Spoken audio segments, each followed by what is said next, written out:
Nebraska's soybean farmers have harvested 13% of this year's soybean crop, 1 point behind the state's 5-year average. Nebraska Extension educator John Wilson says after harvest is a good time for farmers to test for soybean cyst nematode. John says SCN has already been confirmed in 57 Nebraska counties, and at Husker Harvest Days recently, John says harvest could give you clues of potential problems.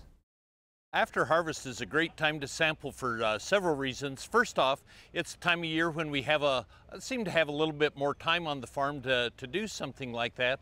Also, after harvest, we can look at our yield maps, or just from what we remember from harvest, we know where the poor yielding spots were in the field.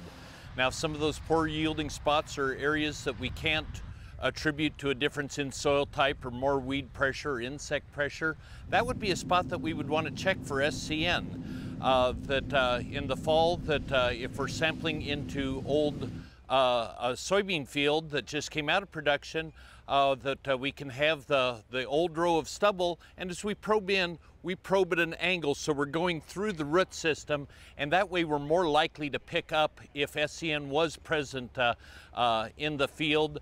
And finally, another good reason is to test in the fall is we might want to sample our corn fields that would be going to soybeans next year, and that way we know if we have SCN present in those fields that we'd want to order reserve resistant varieties for our planting next year. Nebraska growers can obtain SCN sample bags for free from their local Nebraska Extension office.